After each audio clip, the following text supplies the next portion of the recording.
Hi, I'm Belina. Welcome to my channel or welcome back. And either way, I'm so happy to have you.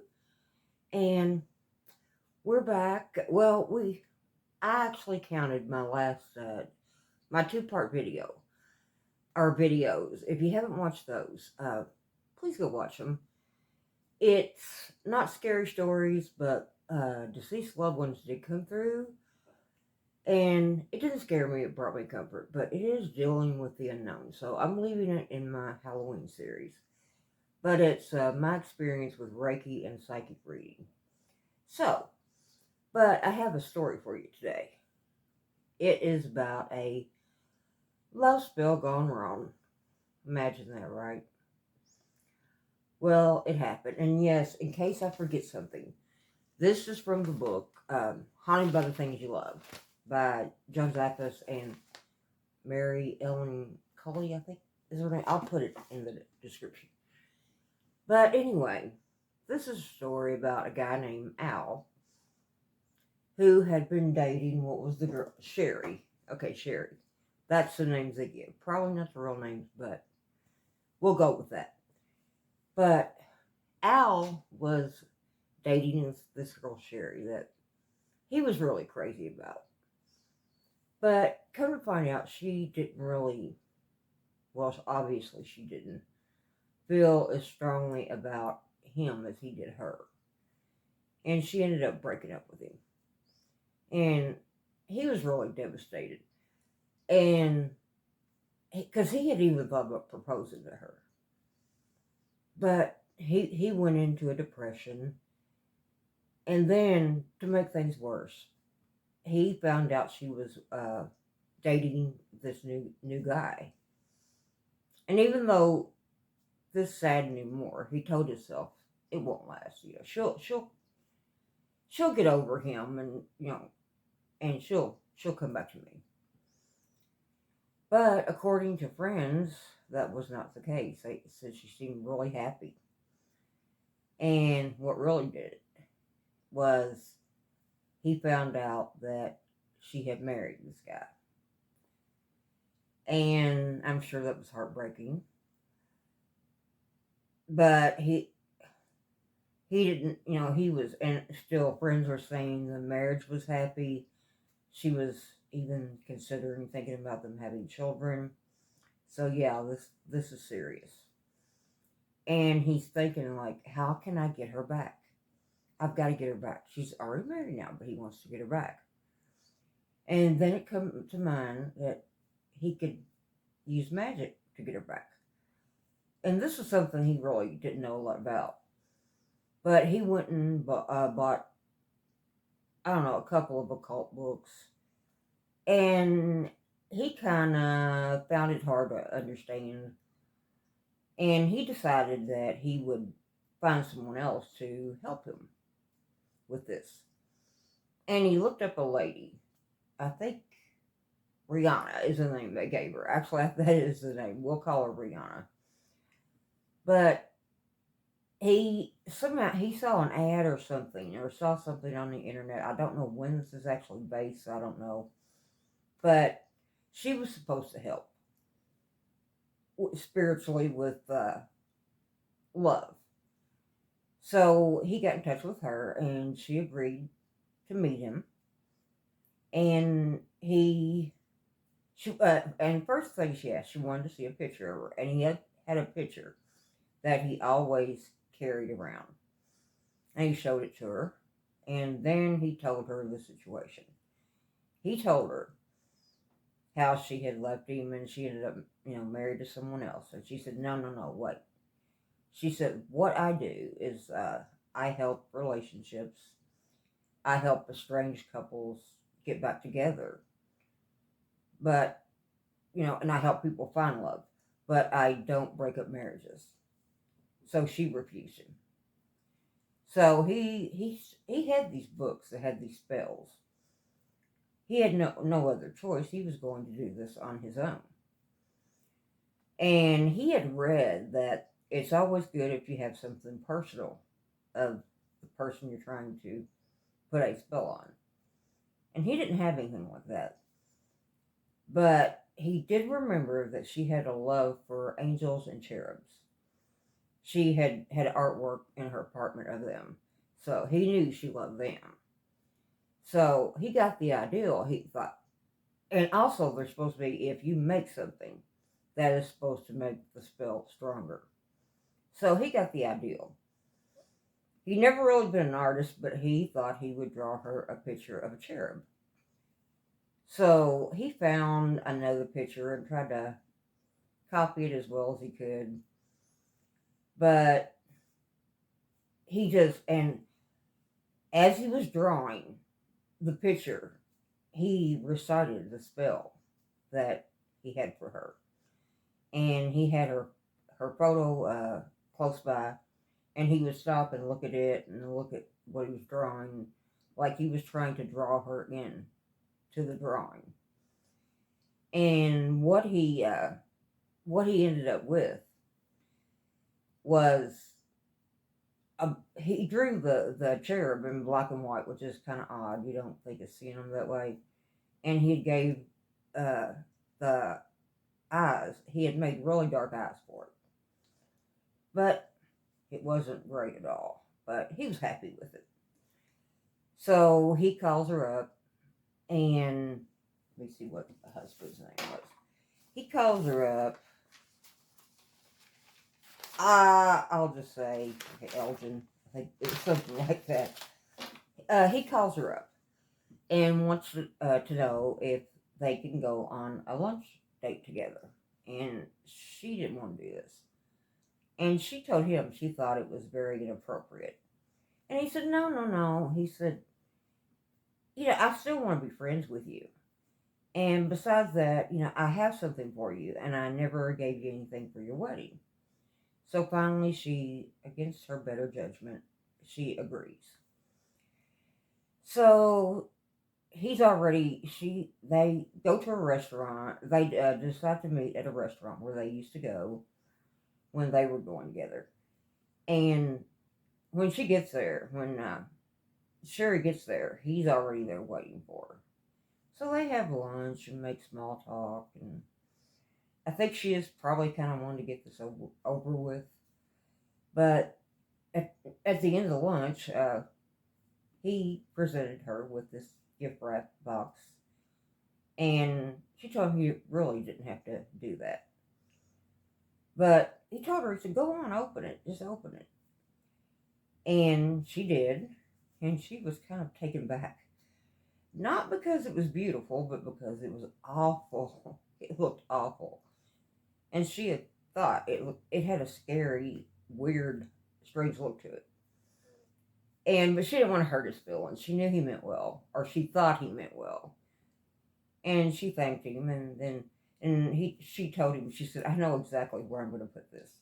And she was telling the truth. She set it on the table, on her end table, until her husband, what I say I was going to call him, Elgin, is that what I said? We'll go with Elgin, okay? Pretty name. I always thought it was a pretty name. I've got my notes here, but I'm trying not to use them. And names, that doesn't really matter. But she wanted to show it to Elgin. And he laughed about it. And he said that was the ugliest cherub that he had ever seen in his life. And he made the comment too that, look at those eyes, it really looks more like a demon than a cherub. So after he sees it, she takes it and puts it in the basement and just wants to forget about it. But oddly enough, as a couple of days or so went by, she forgot about the drawing. But she couldn't stop thinking about Al, the ex-boyfriend. And she didn't understand this, because really, she had not felt as much for him. Obviously not. She married somebody else. And she was blissfully happy. She didn't understand it. It's like she'd go back and remember things they did. And she thought about the good things about him. And sometimes she actually felt giddy, like a schoolgirl crush or something.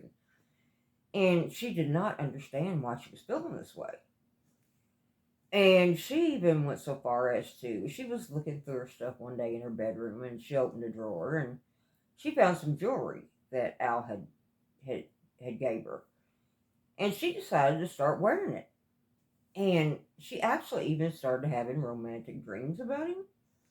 And she loved her husband, but she could not help this. She felt guilty about it. And the jewelry she didn't hide from her husband. She would wear it like when they went out to dinner. And when he found out where it came from, he did not like this at all. And he even asked her. He asked her, what was she seeing him again? Was she cheating on him with her ex? And she told him no. She said, even though, that drawing might have been bad, he did have good taste in some things, and being like the jewelry. It was nice jewelry. So she was going to wear it. But things just got worse. And they started fighting. It's like the honeymoon was over before it even started almost. They would argue, and he didn't understand her. This was not the girl he married. She'd become distant, and they would fight, and there was just a feeling of dread over the house.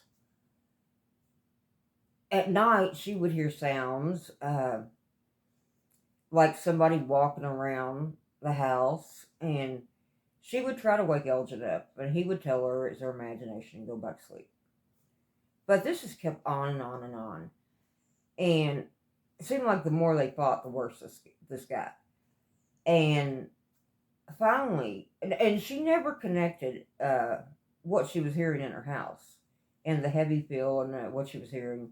She never connected this to the drawing that Al gave her. She thought her house was haunted. And a friend knew about John Zappis and gave her contact information for him. So she got in touch with him, and he agreed to meet her. And when he showed up for the meeting, Elgin, as I said we call him, her husband, was there. And, he kind of looked around the house, and he asked the usual questions, and so far he hadn't picked up on anything. And then he asked her, he said, have you brought anything different into the house? And at first she said no. And then it hit her. She said, oh, wait. The only thing I can actually think of is my ex-boyfriend drew me this ugly picture of a cherub. It's in the basement. He wanted to see it, though. And when he looked at it, he asked her, he said, is this ex-boyfriend of yours, is he into the occult? And she said, no, not that I was ever aware of. He said, well, I think what he's done is he's put a spell into this drawing. And that's why, because she had told him everything that had been going on, everything. Even though she didn't connect it back. But when it was brought up about the something being brought into the house, and that's subject about the drawing, she told him everything. And he told her he thought that's what it was. And she said, I really, it's hard for me to believe that, but I will find out. I'll find out what's going on here. But she asked John in the meantime to take it. She said, if it is true, she said, I don't want it. I don't want anywhere near me. So he took it with him to his museum that he has. As I said, if you didn't catch my video when I was talking about him, John Zappis is the nephew of the late Ed Warren. And he has a museum as well. And he used to be on a show called Haunted Collector, which I really liked. It was about like cursed objects that he would take in. But he took it with him. And then a couple of days after that, she told him she'd get back to him and let him know. And she told him she had called Al. And she said at first he tried to deny anything like that, any wrongdoings. But eventually he broke down and admitted it and said yes, he did do a spell as he was doing the drawing. And, things were better for her now. She was more like her old self. He asked how the hubby was, and she said, well, he was still having some trouble understanding why she wasn't herself the way she was. But he was coming to terms with it. Things were getting better there. No more activity in the house. So, and John explained to her. She said, how can you really do a love spell? And he said, well, it's only temporary. When someone does a love spell on you, it'll last for a while. But since you can't change anyone's will, you have free will, it won't last. It will never last.